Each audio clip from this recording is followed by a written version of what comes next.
President Starr, trustees, faculty, class of 2026, thank you.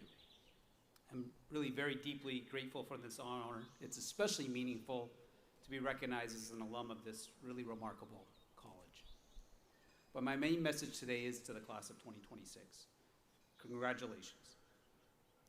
So when I was in your shoes, when I graduated Pomona, we graduated in Bridges Hall, not outside, in 1995, 31 years ago, my classmates and I were entering a very different world than you are.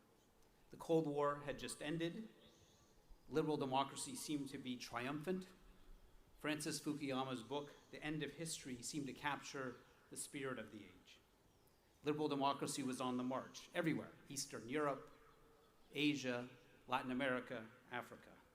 There was a feeling that history had a direction, that the arc of the moral universe was bending inexorably towards democracy.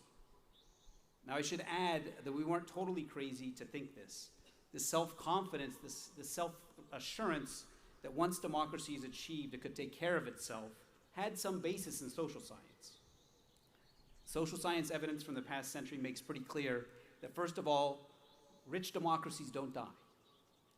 No democracy with a per capita income above $14,000 has ever broken down. Second of all, old democracies don't die. No democracy over the age of 50 has ever broken down. So we could be forgiven for thinking that in a country like the United States, democracy was the default. Now here's the thing. We at the time, pundits, citizens, analysts, profoundly misinterpreted the meaning of these statistical correlations.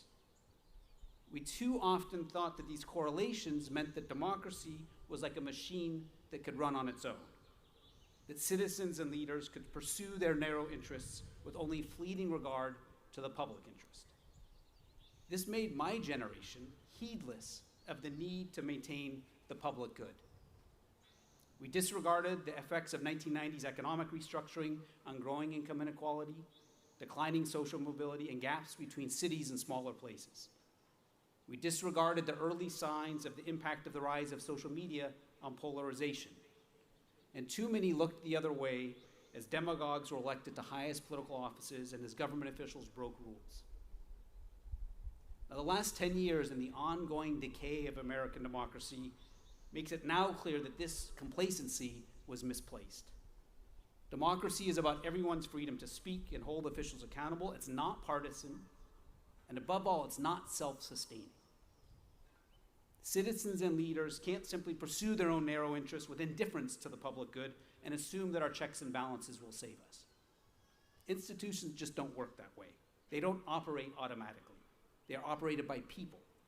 So our actions and the actions of our leaders matter. If the occupants of public office don't enforce rules that check government abuse, even the best constitution will be a dead letter. If civic leaders and organizations don't stand up and defend everyone's rights, even the most robust civil society will wither. Rich old democracies stumble when would-be authoritarians are appeased by society's most powerful leaders, whether we're talking about CEOs, heads of major law firms, media moguls, or civic and political leaders.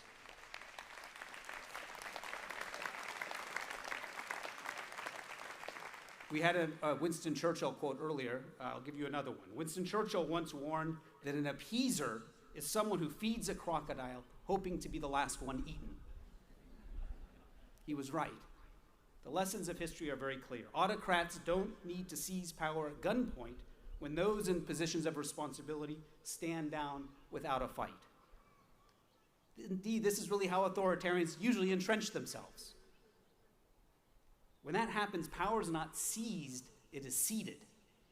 It is ceded by leaders and citizens who think that others will do the work of protecting democracy, or that some set of institutions out there will save us.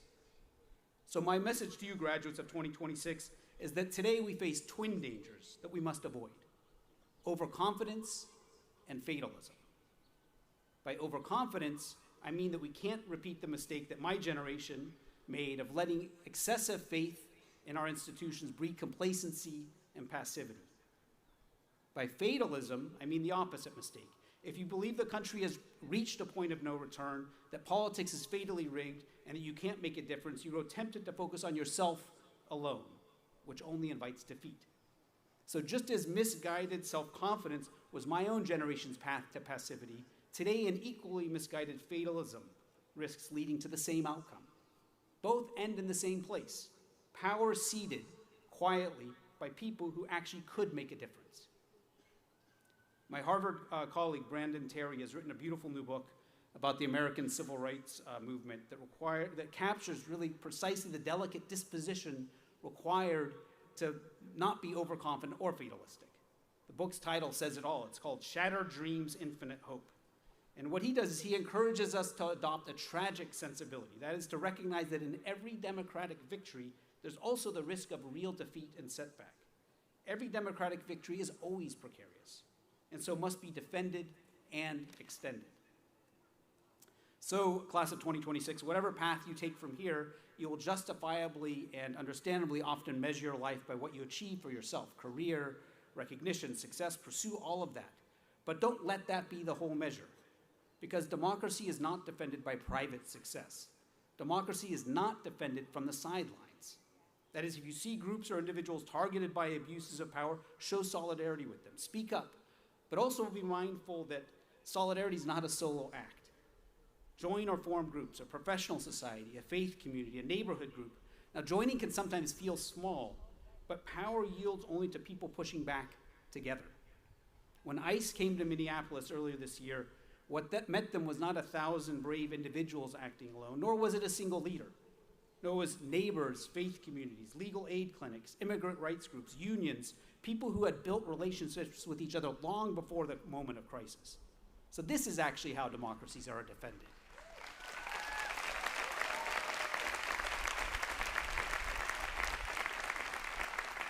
So speak out, yes, of course, protest peacefully, of course, but do it with others, and bring your professional expertise as well to bear through these organizations. When lawyers do pro bono work to defend the targeted, they embolden doctors and medical societies to uphold ethics in the face of political interference.